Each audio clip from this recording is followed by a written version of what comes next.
nos permite en cierta medida experimentar algo de frustración, algo de confusión también. Suele ocurrir que cuando Dios se dispone a abrir una puerta delante de nosotros, nos permite que nos topemos con varias puertas cerradas de forma previa. Por otro lado, en muchas ocasiones lo que parece ser un estorbo a la causa del Señor no es sino la plataforma sobre la que Dios exhibe su poder y su gloria. Así que te hago dos preguntas para comenzar. ¿Te sientes confuso y un tanto frustrado? ¿Te sientes estorbado, impedido o atrapado? Dios sabe y Dios puede. Mis hijos saben que ese es el título de una canción de rap que compusimos. Él sabe, Él puede. Ese es el título también del mensaje de esta mañana. Él sabe, Él puede. Y quiero que vayamos a este capítulo 16. Este es el 22º mensaje de la serie de predicaciones basadas en el libro de los Hechos. Capítulo 16 y versículos 6, del 6 en adelante, aunque vamos a leer no todo el texto seguido, sino vamos a ir leyendo poco a poco y avanzando juntos por el pasaje. Pero antes permitidme, aunque ya lo hemos hecho, permitidme orar una vez más, pedir que el Señor bendiga nuestros corazones en esta mañana. Señor, estamos delante de tu palabra y lo hacemos con alegría. Abrimos la Biblia con expectativa, Señor, pero al hacerlo también somos conscientes de que necesitamos la obra milagrosa de tu Espíritu Santo. Ayúdame a hablar como debo hacerlo y ayúdame a oír, y a mis hermanos también, para que juntos podamos verte, Señor, y creerte y confiar en ti y apoyarnos, Señor, en ti y recibir tu bendición y tu salvación en nuestros corazones. En el nombre de Jesús, Señor, te pedimos que te levantes y disipes, Señor, quebrantes, rompas toda obra del enemigo contra nuestras almas. Señor, que todo lo que nos ciega, nos estorba para entenderte, para amarte, Señor, pueda ser removido en esta mañana y tú te glorifiques y adelantes tu obra y tus propósitos en nuestros corazones. En el nombre de Jesús. Amén. Hechos 16, versículos 6 y 7, dice la palabra del Señor: y atravesando Frigia y la provincia de Galacia, le fue prohibido por el Espíritu Santo hablar la palabra en Asia. Y cuando llegaron a Misia, intentaron ir a Bitinia, pero el Espíritu no se los permitió. ¿Esto qué es? ¿Te lo explica? Así que Pablo sale en su segundo viaje misionero. En esta ocasión él se ha propuesto viajar a todos los lugares donde el Señor les ha permitido plantar una iglesia, con el propósito de consolidar la obra del Señor, confirmar la fe de los discípulos de Cristo. Entonces él sale en esta ocasión ya no con Bernabé, sino con Silas, y luego llegan a Listra, y allí se les une Timoteo, al que Pablo considera un verdadero hijo en la fe. Y los tres misioneros, dice la Escritura, que atravesando Frigia y la provincia de Galacia, le fue, ¿qué dice? Prohibido por el Espíritu Santo hablar la palabra del Señor, hablar la palabra en Asia. Así que ellos están atravesando esa región y deciden ir un poco al sur para proclamar el Evangelio de Cristo, y el Espíritu Santo dice: no. Y yo me pregunto, ¿esto qué es? Yo comprendo que el Espíritu Santo prohíba a una persona dejarse llevar por las pasiones, arrastrado por el vicio. El Espíritu Santo prohíbe a una persona entregarse a la pereza, pero que el Espíritu Santo prohíba a los tres misioneros hablar la palabra de Dios en Asia. ¿No te resulta por lo menos bastante extraño? Entonces los misioneros deciden ir un poco al norte y visitar la ciudad de Bitinia para proclamar las buenas nuevas del Evangelio. Y el Espíritu Santo, de manera sorpresiva, también los detiene en ese intento y frustra los planes de los misioneros. Yo me pregunto, ¿qué está pasando aquí? ¿Es que acaso Dios no tiene el deseo de que la gente de Bitinia se salve? ¿Es que no quiere Dios que los misioneros vayan a las regiones de Asia y compartan, hablen de Cristo? Me surgen dos preguntas y espero ser claro en esto. La primera es ¿por qué? ¿Por qué el Espíritu Santo les prohíbe y les impide hablar de Cristo? Les prohíbe y les impide anunciar el mensaje en Asia y en Bitinia. ¿Por qué? La segunda pregunta es ¿cómo? Es decir, ¿de qué manera el Espíritu Santo les prohíbe a los misioneros hablar de Cristo? ¿Cómo el Espíritu Santo les hace saber a ellos que Él dice no? ¿De qué forma el Espíritu Santo les mostró que el semáforo estaba en rojo y que no debían avanzar en esa dirección? ¿Me seguí hasta aquí? Vale, no tengo una respuesta cabal porque la Biblia no da una respuesta a estas dos preguntas. ¿Por qué el Espíritu Santo dijo no y cómo se lo dijo? ¿Cómo supieron ellos que Dios no estaba en la empresa en ese momento? Y aunque no puedo responder con la Biblia en la mano y dar una respuesta cabal, voy a intentarlo, por lo menos dar una parte, algunas de las cosas que yo entiendo, y por supuesto aquí seré prudente y no podemos ser dogmáticos. En primer lugar, ¿cómo el Espíritu les hace saber a ellos que no deben ir a Asia y que no deben llegar a Bitinia con el mensaje del Evangelio? ¿Cómo saben ellos que es Dios deteniéndoles? Pues hermanos, pudo ser una fuerte impresión en sus corazones, un sentir subjetivo. No hay un versículo que se lo dijese en el Antiguo Testamento, no han recibido la visita de ningún ser angélico, pero hay un sentir interno en el corazón de los misioneros que les hace tener esa convicción subjetiva de que el Señor no está respaldando esto. O quizá el Espíritu Santo habló por medio de un pronunciamiento profético. La Escritura nos ha dicho un poco antes que Silas, por ejemplo, era profeta.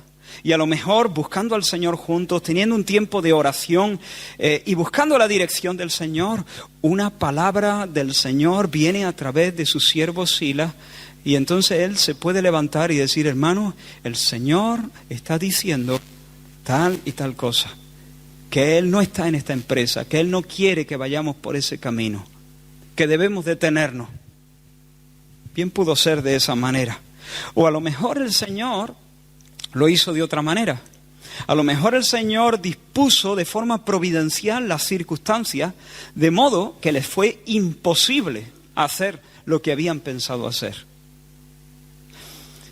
No sé por qué, pero me inclino, bueno, por algunas razones que no me voy a detener a considerar, pero me inclino que por lo menos esta fue una de las razones, si no fue la razón, tal vez una enfermedad.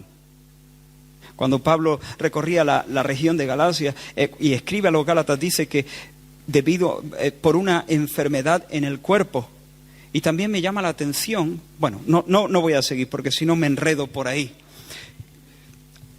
Puede ser que Dios dispusiese de forma providencial las circunstancias, de modo que les fue imposible hacer lo que habían planeado hacer.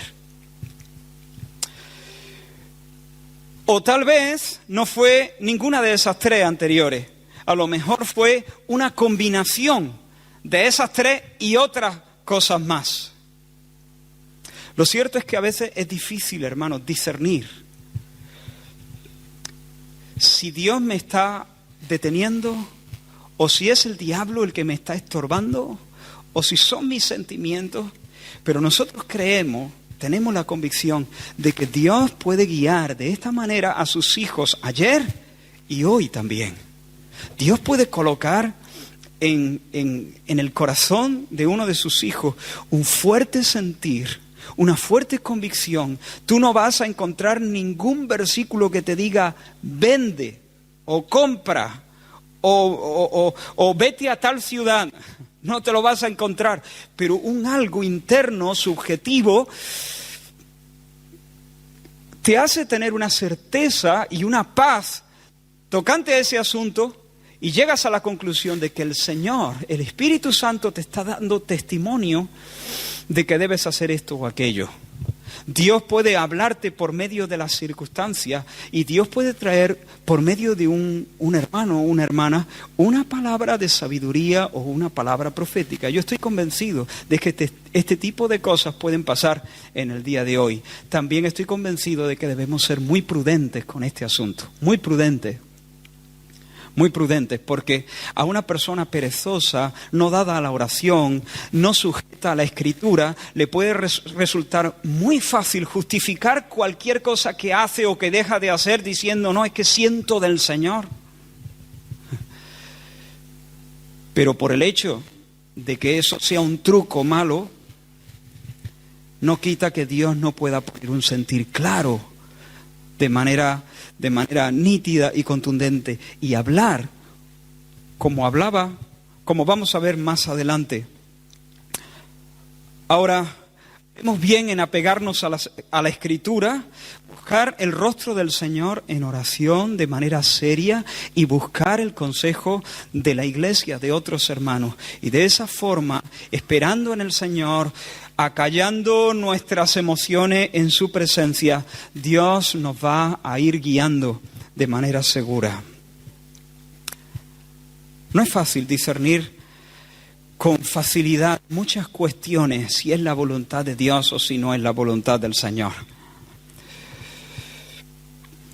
No sé cómo, pero sí sé que ellos entendieron que no era el diablo y que no era simplemente las circunstancias, sino que Dios estaba detrás de todo eso, y pudieron escribir, Lucas en este caso, Dios les prohibió y Dios les impidió hacerlo. Ahora, ¿por qué? Si nosotros pudiéramos encontrarnos con el apóstol Pablo y tener una conversación con él, y le diríamos, hermano Pablo, ¿por qué no has predicado en Asia? ¿Por qué has dado marcha atrás en tu propósito de ir a esas regiones? Él te diría, hermano, no es el plan de Dios para mí y para ahora. Y le podríamos decir, pero Pablo, ¿acaso es que Dios no quiere que se salve la gente de esa región? ¿No quiere Dios que su palabra corra y sea glorificada en Asia? Él te respondería, por supuesto, pero Él no quiere que nosotros vayamos en estos momentos. ¿Pero por qué? No lo sé. Pero Pablo no lo sabe. Pero entonces, hermano, ¿cuál entonces es la voluntad de Dios para tu vida? ¿Cuál es la voluntad de Dios para ti, Pablo, y para tu equipo? ¿Qué es lo que Dios quiere que hagáis? ¿Qué te respondería Pablo en ese momento? No tengo ni idea.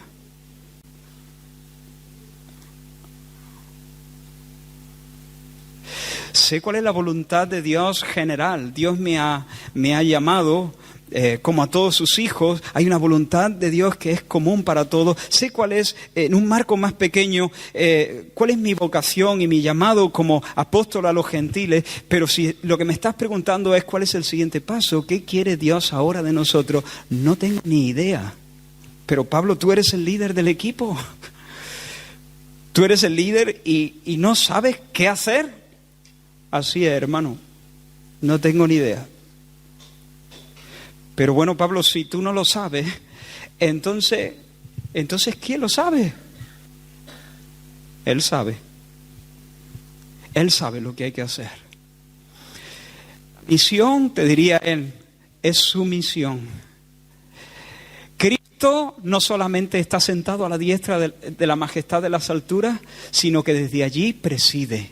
Él no solamente da órdenes para la batalla, sino que Él se involucra en la batalla. Yo y mis compañeros somos personas extraordinariamente normales, si se puede decir así, pero estamos seguros de una cosa: esta es la historia de Dios, esta es la misión de Dios, y Dios, Cristo con su espada desenvainada, es el protagonista. Y Él ha prometido guiarnos. Él ha dicho: te haré entender y te enseñaré el camino en que debes andar. Sobre ti fijaré mis ojos. No seáis como el caballo o como el mulo sin entendimiento, que han de ser sujetados con cabestro o con freno, porque si no, no se acercan a ti. Hermano, a lo mejor a primera vista tu situación dista mucho de ser la situación de Pablo. Tú no eres el líder de un equipo misionero que está recorriendo las regiones de Galacia y de Frigia y estás pensando ir a Asia. Pero si te detienes un poco más, en última instancia, tal vez tu situación no sea tan distinta como la situación de Pablo. Y quiero que pongas atención. Tú eres un siervo de Dios, una sierva de Dios. Y estás buscando hacer su voluntad, ¿sí o no? Espero que sí. Estás buscando andar en las obras que Dios ha preparado para ti, en las cosas que Dios espera para ti, de ti, hoy, aquí. Y tal vez estás tan perplejo y tan confundido como el apóstol Pablo. No sabes si es a la derecha o si es a la izquierda. No sabes si debes ir al norte o si debes ir al sur o debes quedarte quieto. No sabes si vender o comprar. No sabes si... Y ahora no me estoy refiriendo únicamente a situaciones de la obra del ministerio, evangelizar el mundo o predicar el evangelio a tu vecino. No, me estoy refiriendo a cualquier cosa en la vida. Dios te ha puesto como padre y tienes una responsabilidad de guiar a tu familia, de disciplinar a tus hijos, y no sabes si tienes que disciplinar hasta aquí o hasta aquí. No sabes cómo conducirte en los negocios. Tal vez eres empresario y quieres hacer de todo corazón la voluntad del Señor, pero no sabes si poner el pie en ese territorio o no poner el pie en ese territorio, si invertir o dejar de invertir. A lo mejor tienes que tomar ciertas decisiones que van a afectar a tu economía o a tu trabajo y no sabes qué hacer, qué decidir. Quieres hacer la voluntad de Dios, pero reconoces que no tienes ni idea de qué es lo que toca y estás perplejo. A lo mejor tus planes se han desbaratado. Has intentado una cosa, has dicho: esto es la voluntad del Señor. El Señor me ha puesto un sentir aquí en mi corazón y voy a dar un paso porque yo veo que la mano de Dios está... Y de repente la puerta está cerrada. Cuando tú pensaste que Dios te estaba impulsando y que Dios te estaba apoyando y que eso era de Dios y que eso era de Dios, de repente la puerta está cerrada y entonces recapacitaste, lo pensaste, lo sopesaste y escogiste otra dirección y empezaste a caminar y ahora sí, me he enmendado, he corregido ciertas cosas, esto es de Dios y vamos adelante y Señor, yo sé que esto lo hago en tu nombre, y de nuevo la puerta cerrada. ¿Alguien sabe de lo que estoy hablando? Y dices: pero Dios mío, ¿qué hago? ¿Para dónde tiro? Quiero hacer tu voluntad, pero ¿cuál es tu voluntad? Yo estoy moviéndome, pero me estoy dando de bruces con las puertas cerradas. ¿Qué hago? No te desanimes, hermano. No dejes que el diablo te confunde o te derribe. Quiero decirte una cosa. Hay momentos en la vida donde los hijos de Dios que andan en obediencia a Dios y que son honestos delante del Señor no tienen ni idea de lo que el Señor quiere de sus vidas. ¿Me explico? Así de claro. No saben qué es lo que Dios tiene. No saben si es para adelante, si es para atrás, si me quedo quieto, si no me quedo quieto. No saben. No sabemos. No es por culpa, en un sentido, de pecados cometidos o de rebelión. No. Que el Señor nos permite a veces, sencillamente guarda silencio. Y no sabemos. Pero hermano, no quites las manos del arado, no te vuelvas a casa, no tires la toalla, confía, porque tal vez el Señor está a punto de abrir una puerta inesperada. Eso fue lo que ocurrió con los misioneros. Vamos a seguir leyendo y estamos en el versículo 8, Hechos 16, versículo 8. Y pasando junto a Misia, descendieron a Troas. Y se le mostró a Pablo una visión de noche. Un varón macedonio estaba en pie, rogándole y diciendo: pasa a Macedonia y ayúdanos.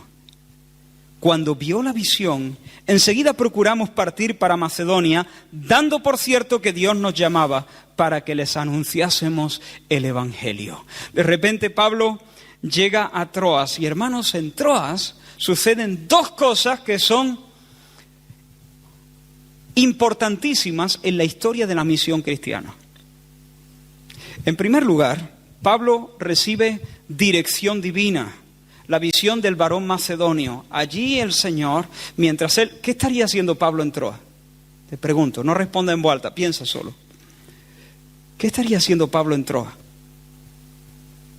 Con un berrinche como un niño chico: Señor, tú me pides que te sirva, pero parece que estás jugando conmigo al gato y al ratón. Yo intento servirte y el Espíritu Santo no sabe nada más que decir no y no y no. No, yo creo que el apóstol Pablo estaba diciendo: Señor, muéstrame, aquí estoy yo, fuera de mi casa, por amor de tu nombre. Así que ayúdame a discernir, ¿qué tienes tú? Pablo sabía que si él tenía celo por los gentiles, Dios tenía más celo por los gentiles. Que si él tenía interés por la misión, Dios tenía infinitamente más interés por la misión. Y seguramente Pablo y sus compañeros están orando al Señor y están esperando en el Señor. Y qué importantes son estos tiempos donde Dios no nos permite saber cuál es su voluntad. Lo único que nos deja, y esto nos prueba terriblemente, nos deja esperando. Ahí es donde se prueba el corazón. Me enfado, ya no juego, embarco el balón. O me quedo diciendo: Señor, aquí estoy, soy tu siervo. Yo sé que tú tienes más interés que yo en que la misión vaya adelante. Muéstrame si es tu voluntad. ¿A dónde tiro? Y allí el Señor, en su misericordia, no solo por los misioneros, sino por ti y por mí, le muestra la visión del varón macedonio. ¿Sabes? Ellos estaban pensando consolidar a la iglesia y predicar el Evangelio en las regiones de Asia, en Bitinia, al norte. Pero Dios tenía pensado algo más grande.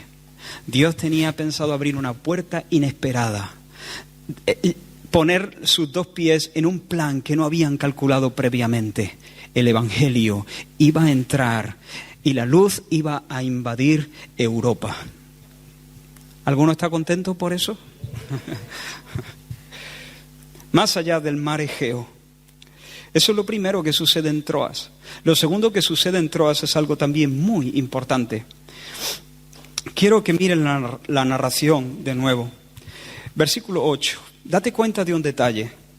Pasando junto a Misia, ¿qué dice? ¿Quién está escribiendo esto? Lucas. Lucas está escribiendo.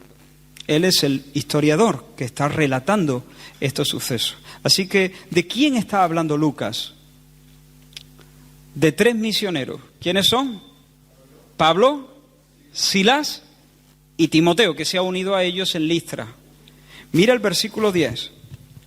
Cuando vio la visión, enseguida, ¿qué dice? ¿De quién está hablando Lucas?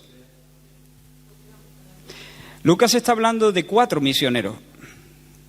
Pablo, Silas, Timoteo y Lucas, el médico amado. En Troas, no solamente Dios le da un tiempo a Pablo, donde él en medio de su espera recibe revelación del plan de Dios, de lo que Dios quiere en adelante. En Troas, Dios provee a Pablo de una persona que va a ser vital en la obra del Señor en Europa. Lucas se le une al equipo misionero en Troas y a partir de ahí Lucas empieza a hablar siempre de nosotros en primera persona. hasta que, y fíjate aquí, en el versículo 40, entonces salieron de la cárcel, entraron en casa de Lidia y habiendo visto a los hermanos, los consolaron. ¿Y qué? ¿De quién está hablando Lucas? De nuevo está hablando de los 3 misioneros, Pablo, Silas y Timoteo. ¿Qué ha pasado aquí?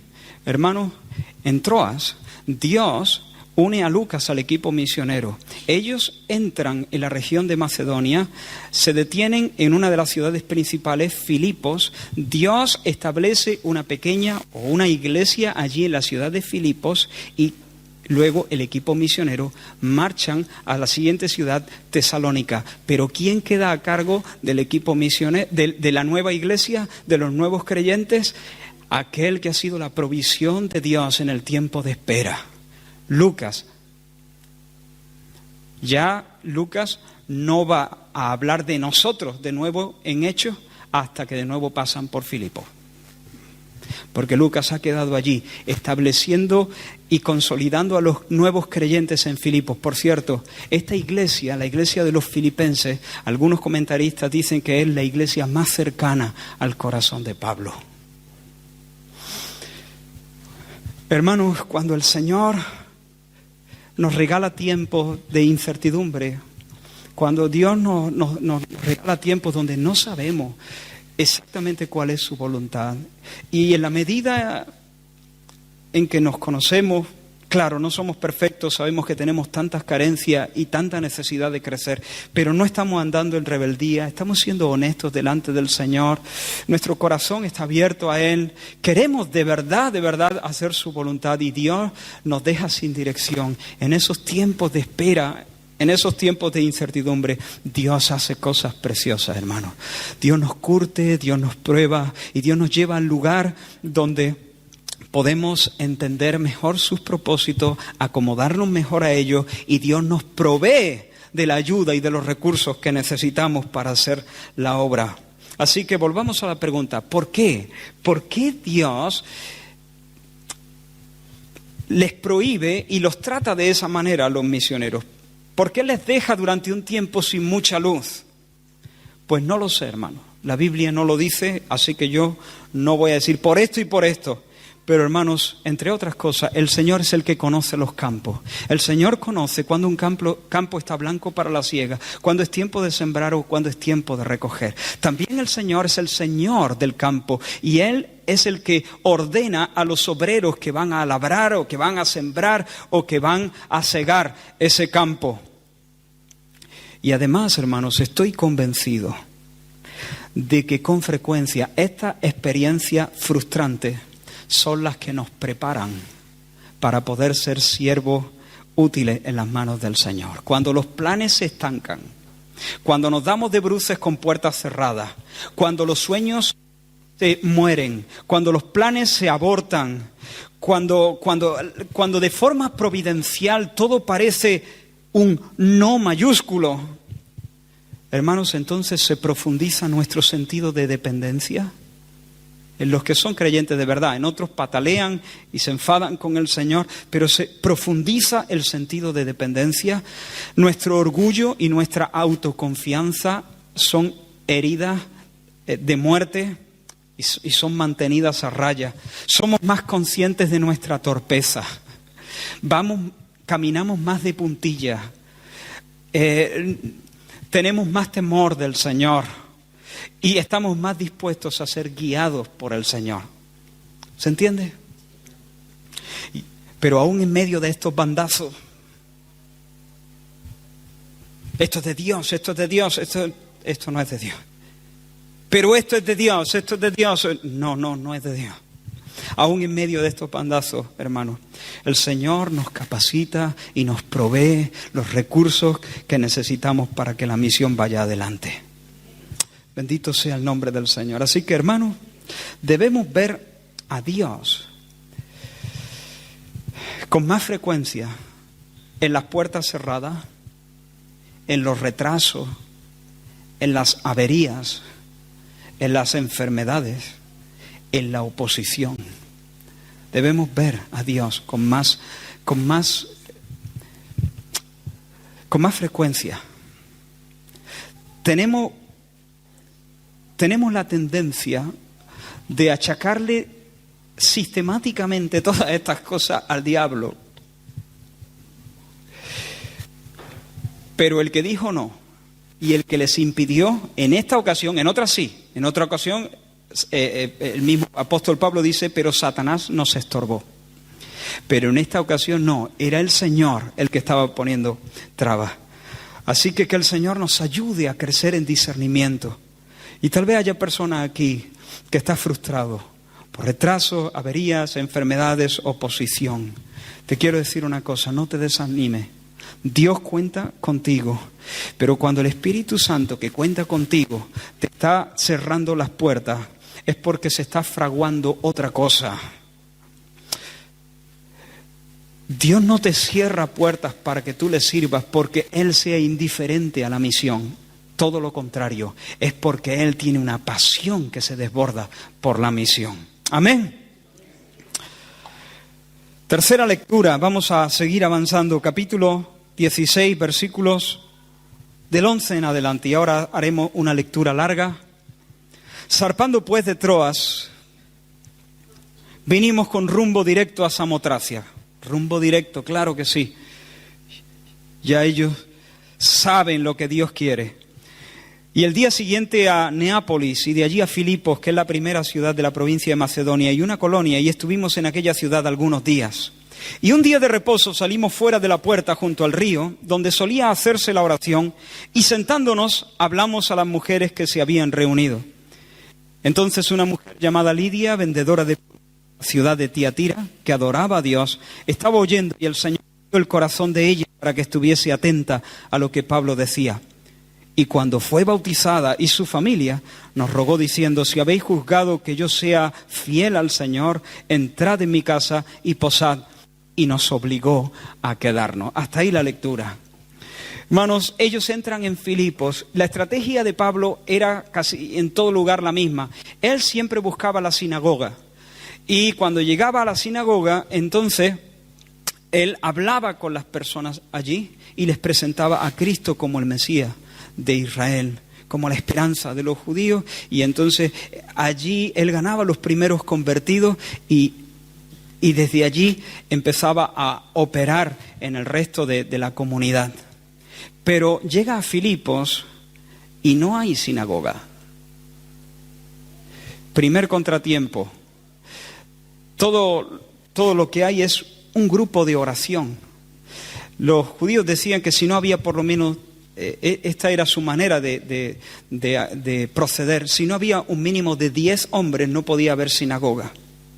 Así que supongo que Pablo está pensando, y por favor que nadie malinterprete mi comentario como un comentario machista, pero si nos ubicamos en la cultura, no tengo más remedio que decir que Pablo está buscando a los hombres para que ellos ejerzan una mayor influencia. Esa es su estrategia. Él busca la ciudad principal o de las ciudades principales, él busca la sinagoga y dentro de allí a los líderes, a los hombres. ¿Pero qué se encuentra? Una reunión junto al río de mujeres. No hay sinagoga porque no hay ni 10 hombres. De hecho, no hay ni un hombre. Hay una reunión de mujeres y por favor, repito, nadie piense que eso es un menosprecio de mi parte. No estoy diciendo que entonces Pablo se llevó un chasco porque las mujeres son inferiores. No estoy diciendo eso. Me estáis entendiendo, ¿verdad? Está buscando la entrada del Evangelio. Y parece que aquí hay un primer escollo. Y el diablo lo mismo le susurra en el oído, Pablo, qué nombre, que tú te has hecho ilusiones con el varón macedonio, cenaste mucho esa noche, estabas frustrado porque no entendías el plan de Dios y tú te has montado esta película, pero fíjate lo que te encuentras. Pero hermano, yo no sé si el diablo estaba ahí susurrando en la oreja del hombre de Dios, pero lo que sí sé, porque la Biblia lo dice, es que la mano de Dios estaba extendida sobre ese lugar. Los misioneros, los 4, se sientan allí con las mujeres y empiezan a hablarle. Y dice la Escritura que Dios por el Espíritu Santo, abrió el corazón de Lidia para que ella estuviese atenta. Lidia era una mujer rica, una mujer empresaria, vendedora de púrpura, una mujer influyente posiblemente, pero una mujer que tenía el corazón cerrado, una mujer religiosa que adoraba a Dios. Ella era de Tiatira, por cierto, de la región de Asia, porque el Señor ama a lo asiático. Y claro, la región de Asia no se corresponde al continente asiático, dicho sea de paso. Pero bueno, ella era de Tiatira, posiblemente una de las ciudades donde Pablo quería anunciar la Escritura. Es decir, cuando el Espíritu Santo dijo, no es porque no amase a la gente allí. Ella era de allí, pero estaba afincada allí en Filipos, rica, y se había convertido al judaísmo y adoraba al Señor, era temerosa del Señor. Pero con todo su dinero y con toda su religión tenía el corazón cerrado a Cristo. ¿Tú te imaginas a esa mujer intentando guardar los mandamientos del Señor, intentando vivir de tal manera que su conducta fuese tal que el Señor le pudiera decir, te acepto, estás aprobada, te recibo?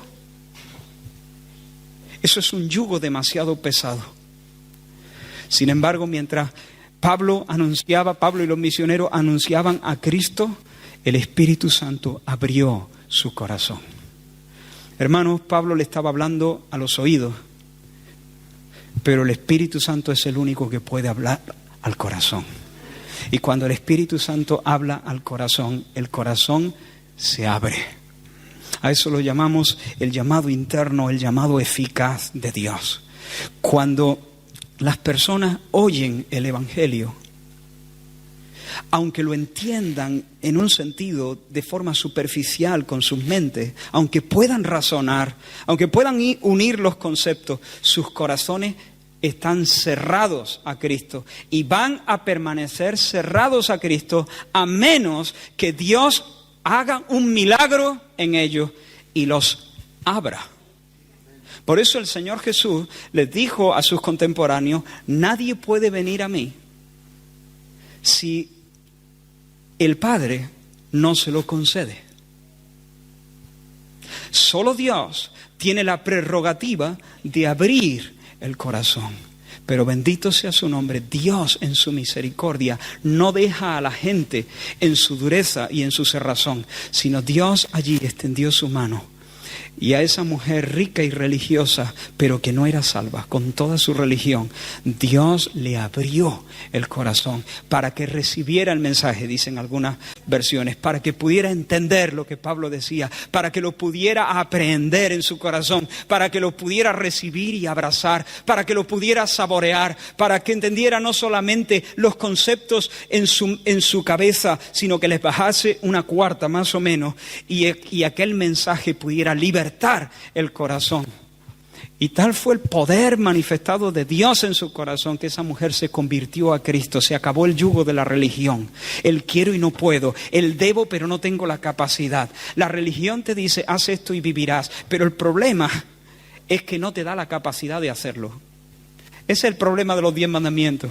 No es que tengan problemas, los 10 mandamientos son perfectos. Es la ley santa, justa de Dios. Manifiestan quién es Dios y cuán gloriosa es su santidad. Nos manifiestan también cuál es la voluntad de Dios y cuán perfecta y hermosa es la voluntad de Dios para nuestras vidas. Pero lo que la ley nunca hace es capacitarnos para poder andar en ella. Así que todo lo que hace es manifestar nuestra impotencia. Tal vez hay personas aquí religiosas. Si tú eres sincero contigo mismo, tú sabrás en tu corazón que es un querer y no poder. Es un querer y no poder. Sabes lo que tienes que hacer, pero también sabes que no lo haces perfectamente. Y sabes, por intuición lo sabes, Dios no puede hacer la vista gorda. Porque si Dios hiciese la vista gorda, entonces dejaría de ser perfecto y santo y justo.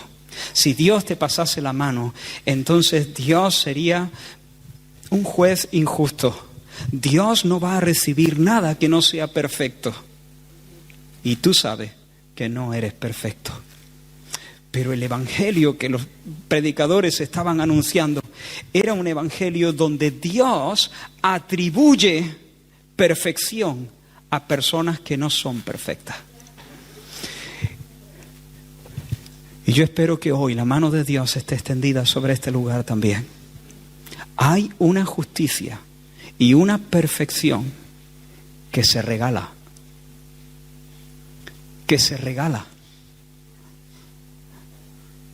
Que no la ganas tú. Que no la consigues tú con tu obrar. Dios te la concede. Y Dios proclama justicia o te proclama, te reconoce justo sin haber hecho obra justa cuando tú confiesas tu fe y tu confianza en Jesús. Eso fue lo que pasó.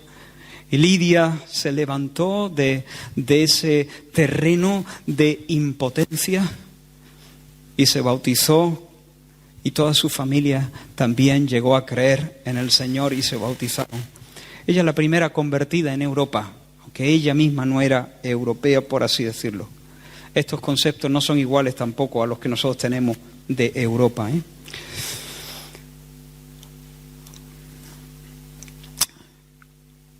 Ahora, sigamos leyendo. Versículo 16. Más escollos. El primero, no hay sinagoga, solo hay unas mujeres que oran junto al río. Esto no tiene buen pronóstico, pero no solo Dios sabe, Dios puede. Dios puede. Y su mano estaba extendida en ese lugar. Y así arranca la iglesia. Una iglesia que llegó a ser muy querida para Pablo. Y no solo eso, una iglesia que llegó a ser colaboradora con el ministerio de Pablo desde el principio. Desde que él salió de Filipos a Tesalónica ya empezaron a sostenerle y a apoyar la obra del Señor a través del ministerio misionero de Pablo. Seguimos leyendo, versículo 16. Aconteció que mientras íbamos a la oración nos salió al encuentro una muchacha que tenía espíritu de adivinación, la cual daba gran ganancia a sus amos adivinando. Esta, siguiendo a Pablo y a nosotros, daba voces diciendo: estos hombres son siervos del Dios Altísimo, quienes os anuncian el camino de salvación. Y esto lo hacía por muchos días.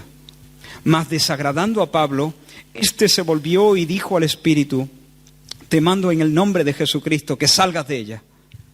Y salió en aquella misma hora. Se complica todavía más la cosa. ¿Te imaginas la escena? Los 4 misioneros están en Filipos intentando hacer la obra del Señor. Pero una adolescente, una muchacha, además, mira, mujer, y de nuevo repito, esto no es ningún comentario despectivo, pero no estaban en ese momento vistas en el mismo nivel. Mujer, joven, adolescente prácticamente, pobre, esclava, endemoniada.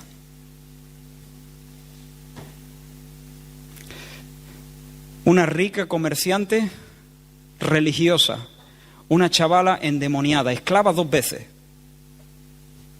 Esclava de sus amos terrenales que abusaban como si fueran mafiosos de ella, y esclava de un espíritu inmundo que la poseía y le daba la capacidad de adivinar cosas y de predecir el futuro y de hacer este tipo de cosas. Por cierto, cosas que son desagradables y pecaminosas al Señor. Y entre paréntesis digo, espero que nadie en este lugar tenga nada que ver con eso. Ni adivinación, ni horóscopos, ni cartas, ni ninguna historia de estas que son, según la Escritura, abominación al Señor. Algo que al Señor le da asco, lo repudia con toda su fuerza. De hecho, la pena para una persona que se involucraba en estas artes era la pena capital, era una pena de muerte en el Antiguo Testamento. Así que espero que si hay aquí alguna persona que de vez en cuando consulte al horóscopo, aunque sea por curiosidad, o ponga programas de estos de espiritistas, de medium, que la mayoría de las veces son charlatanes, o haya consultado a algún curandero o algún tipo de estas cosas, te digo con todo el corazón que te despojes de eso, que te arrepientas de eso, que confieses tu pecado al Señor y que lo abandones para siempre, para que puedas alcanzar el favor del Señor. Y aquí la muchacha va detrás de ellos. ¿Te imaginas la escena? Los misioneros avanzan por la calle y esta muchacha es tomada por ese espíritu inmundo y el espíritu inmundo habla a través de esa muchacha y empieza a gritar en medio de la calle: estos son siervos del Señor que os anuncian el camino de salvación. Qué raro, ¿no? El espíritu de Pitón, como dice, haciendo propaganda del Evangelio. ¿Cómo es esto? La cosa es que esto dice que lo hacía por muchos días. Yo puedo imaginar a Pablo y a su equipo misionero intentando discernir esto qué es. Hay algo que no le cuadra a Pablo. Hay un tufo que echa esto que es un poco raro, pero mira el mensaje: estos son siervos de Dios que os anuncian el camino de salvación. Y la gente sabía que cuando esta chavala hablaba, había que escuchar porque adivinaba las cosas. Esta no era una charlatana, es que tenía un espíritu de adivinación, dice la Escritura. Y había cierto poder oscuro, feo, pero había cierto poder, capacidades dadas por el mismo diablo a esta muchacha. Pero Pablo, había algo que no le cuadraba. Y supongo que no se dirigió a ella el primer día porque entiendo yo que Pablo no logró discernir qué estaba pasando el primer día. Pero llegó un momento donde empezó a turbarse, empezó a inquietarse, empezó a apenarse y empezó a discernir mejor el tufo que echaba todo eso. Hasta que un día le dice: en nombre de Jesús, sal de ella. Y entonces el espíritu la deja para siempre. Y la Biblia no lo dice. No dice que la muchacha se convirtió y vino a formar parte de la iglesia, pero yo estoy convencido de que así fue. ¿Por qué?, me pregunta. Bueno, porque Lucas la inserta en en esta serie de 3 personas convertidas. No dice que se bautizó ni que se convirtió, pero yo creo que su intención es mostrarnos 3 botones de muestra de las personas que el Espíritu Santo estuvo salvando en Filipos, en ese viaje misionero. Lo que ha sucedido es que una persona más fuerte que el hombre fuerte ha llegado a Filipos. Ese demonio tenía controlada a la muchacha, pero ahora resulta que los misioneros, en el nombre de uno que tiene más autoridad. Y cuando mencionan el nombre de Jesús, los demonios tienen que ceder y el yugo del enemigo tiene que quebrantarse. Tal vez haya personas aquí. Tú para nada eres un religioso como Lidia y tampoco estás acomodado económicamente. Pero si eres sincero contigo mismo, tienes que reconocer que entre tus pasiones y el diablo que se alían, estás bajo el yugo de esclavitud. Y estás mordiendo el polvo un día sí y otro también, enredado en vicios, en pornografía, en cosas que te están destruyendo, en cosas que están desagradando a Dios. Yo quiero decirte en el nombre de Jesús que el mismo Cristo que liberó a esa muchacha en Filipos está aquí en el día de hoy. Y que el Señor hoy tiene poder y solvencia y capacidad para que en su nombre los yugos demoníacos se rompan, las esclavitudes espirituales se rompan. Y si el diablo ha atado tu vida, hay personas que a veces escuchan voces en su cabeza. Hay personas a veces que simplemente son arrastrados por sus propias pasiones, pero hay otras que también se les une un poder demoníaco que los empuja, como aquel demonio empujaba al niño de este hombre que clamó a Jesús a tirarse al agua o a tirarse al fuego. A veces empuja a las personas a hacer cosas feas, horribles, groseras, que van en contra de toda dignidad. Yo te digo en el nombre del Señor, Jesús está en medio de nosotros y Él tiene poder y capacidad para arruinar la obra del diablo. El hombre fuerte ha llegado y todos los demás tienen que arrodillarse, tienen que postrarse y tienen que soltar la presa. Amén. Solo mujeres junto al río. ¿Cómo vamos a levantar una iglesia aquí? Él puede. Una muchacha que enturbia el ambiente. El diablo queriendo meter mano en la obra de Dios, queriendo mezclarlo todo, confundirlo todo. ¿Cómo va a salir esto? Él puede.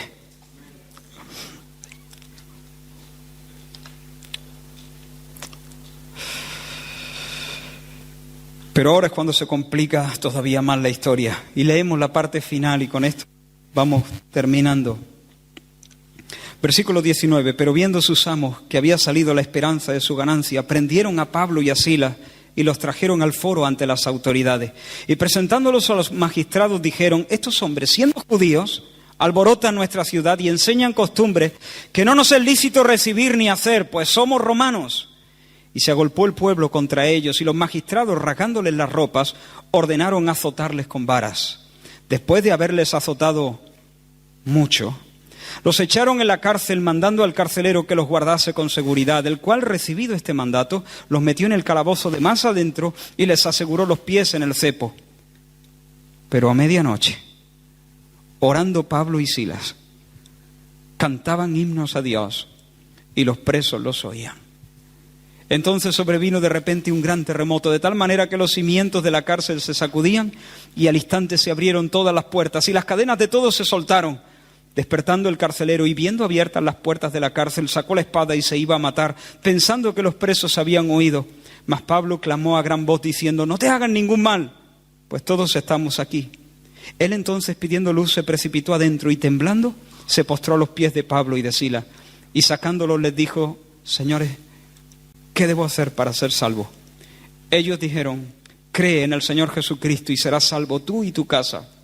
Y le hablaron la palabra del Señor a él y a todos los que estaban en su casa. Y él, tomándolos en aquella misma hora de la noche, les lavó las heridas, y enseguida se bautizó él con todos los suyos.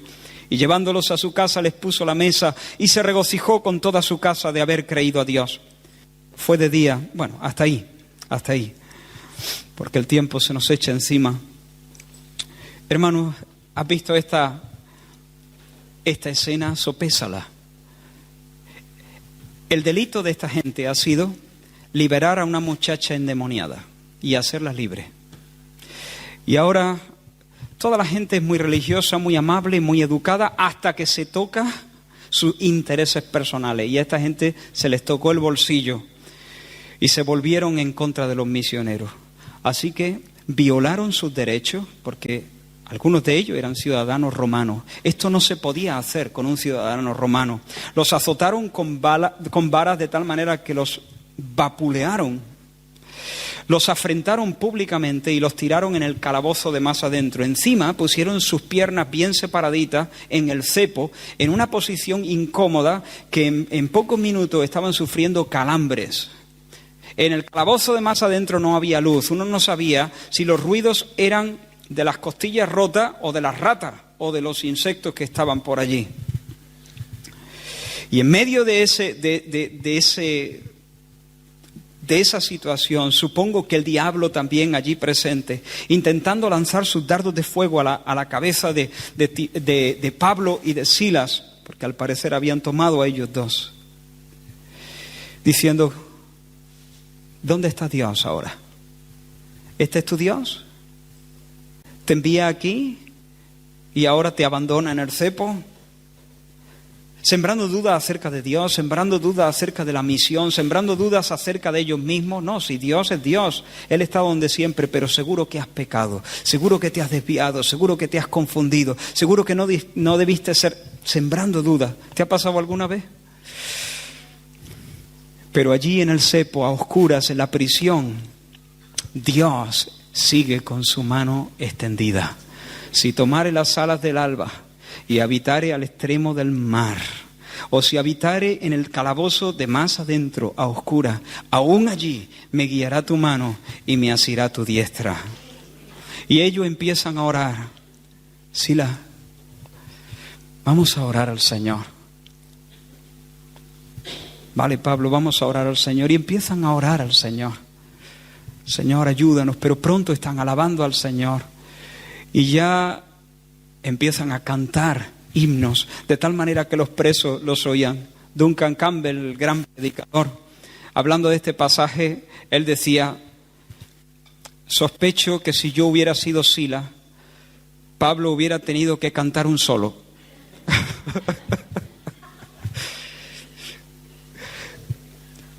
Él sabe, igual que tú, que si nosotros hubiésemos sido Silas, también el Espíritu Santo nos hubiese puesto un cántico en la noche. Porque la palabra de Dios dice que Él es el Dios que da cánticos en la noche.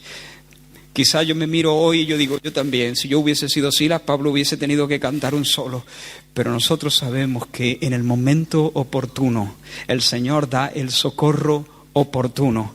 Y la Biblia dice: pero de día mandará Jehová su misericordia, y de noche su cántico estará conmigo, y mi oración será al Dios de mi vida. Salmo 42, versículo 8. Así que en medio de un momento donde parece que la misión se va a frustrar por completo, que los planes se van a quebrantar por completo, la mano de Dios sigue extendida. No solo Él sabe, Él puede, y empieza a temblar todo. Empieza a temblar la prisión y luego empieza a temblar el carcelero. Allí tiemblan todos.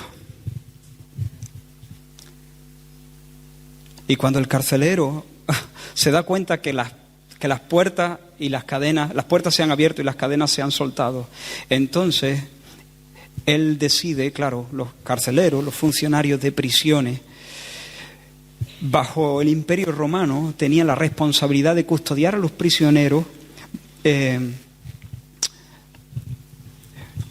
y tal era la responsabilidad que si no podía responder por ello, entonces tendría que responder con su propia vida. Un funcionario de prisiones que perdiese aquellas vidas que él estaba custodiando sería ejecutado y avergonzado públicamente. Así que él, para evitarse la vergüenza y evitarse esa ejecución, él piensa: todos se han ido, estoy muerto.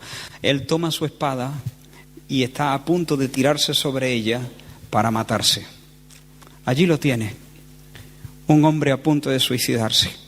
Piensa otra vez en la imagen: una mujer religiosa y rica, pero que no es salva. Una muchacha pobre y esclava 2 veces, poseída por un demonio y abusada por sus amos terrenales. Y un hombre a punto de suicidarse. Por eso el varón macedonio dijo: pasa y ayúdanos. Necesitaban ayuda. Pero aquí de repente, cuando Pablo dice: no lo haga, todos estamos aquí, yo me pongo a pensar: ¿cómo habrá sido eso? La prisión tiembla. Piénsalo un momento. La prisión tiembla. Las puertas se abren, no sé cómo, pero milagrosamente, por supuesto. Las cadenas se rompen. Y en ese momento, ¿qué hacen los presos?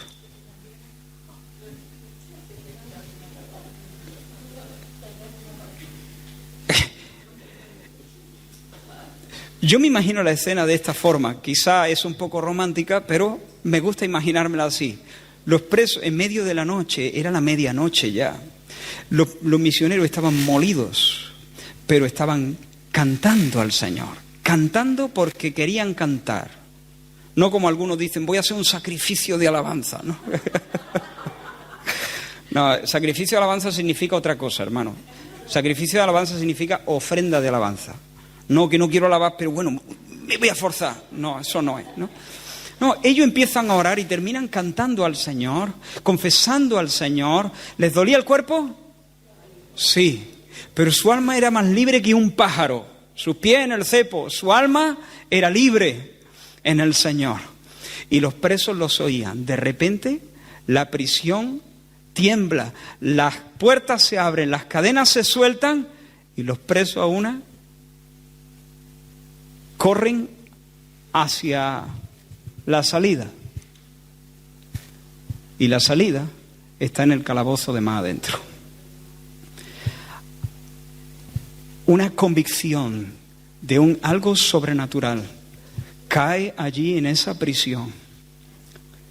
Algo está pasando en el corazón, como estuvo pasando en el corazón de Lidia unos días antes. Dios está obrando, no solo haciendo temblar las paredes de aquel edificio, sino Dios está haciendo temblar todo el ser de las personas que están allí. Y de repente, cuando perciben que están en la presencia de lo sobrenatural, los presos escapan por su vida, pero no escapan a la calle, escapan hacia el calabozo de más adentro. No lo dice la Biblia que todos se metieron allí, pero yo creo que acudieron. Lo que sí dice la Biblia es que todos estaban allí y Pablo lo sabía. ¿Por qué lo sabía? Posiblemente se habían reunido allí alrededor de él. No lo hagas, todos estamos aquí. En ese momento, la convicción que estaba sobre los presos cayó sobre el hombre, y de repente ya no le preocupa su puesto en la prisión, ni le preocupa el juicio que le puedan hacer, ni le preocupa su trabajo. De repente el hombre está delante de la eternidad y con preocupaciones eternas, y les dice: señores, venid un momento. Los saca de allí y posiblemente en el patio les dice: ¿qué tengo que hacer para ser salvo? Y entonces la respuesta de los misioneros: cree en el Señor Jesucristo. ¿Cuál es la obra que tengo que hacer? Yo estoy dispuesta a hacerla. La obra que tienes que hacer es: confía en el Señor Jesús. ¿Qué tengo que hacer? ¿Andaré con los pies descalzos? ¿Levantaré una ermita con mi dinero? ¿Recorreré el mundo entero uniéndome a vuestro equipo misionero? ¿Qué tengo que hacer? ¿Sacrifico un hijo mío en el altar de tu Dios? ¿Qué tengo que hacer para ser salvo? La obra que Dios demanda es que pongas toda tu confianza en el Señor Jesús. Cree en el Señor Jesús y serás salvo. Y la salvación se extenderá a los tuyos cuando crean también en el Señor. Bendito sea el nombre del Señor. Tal vez haya personas aquí que, si bien a lo mejor no te has tirado sobre tu espada porque te falta valor, pero hace tiempo ya hubiese acabado con todo. Yo te digo, no lo hagas. No lo haga. Antes de que amaneció, ese hombre era el hombre más feliz de la ciudad. Dice que hubo gran gozo en su casa, gran gozo. Un hombre que estaba al borde de la eternidad, a 2 centímetros de su espada, justo para quitarse la vida. Un rato después, Cristo había llegado a su alma y era el hombre más feliz sobre Filipos. A lo mejor hay aquí personas que te sientes tan colapsado, tan abrumado, tan mal, tan a oscuras, que a veces estás pensando en quitarte la vida o en quitarte de en medio de otra forma. Yo te digo, no lo hagas. Cree en el Señor Jesucristo. Pon tu confianza en Jesús. Pon tu confianza en Jesús y hallarás salvación. La misma libertad de Silas y de Pablo con sus pies en el cepo, la misma libertad en tu alma sentirás por el poder de Dios. No te estoy hablando, mira, el poder no está en el mensaje, hermano, en un sentido. El poder no está en mis palabras, el poder no está en este ratito donde yo te doy pensamientos que te hacen cosquillas.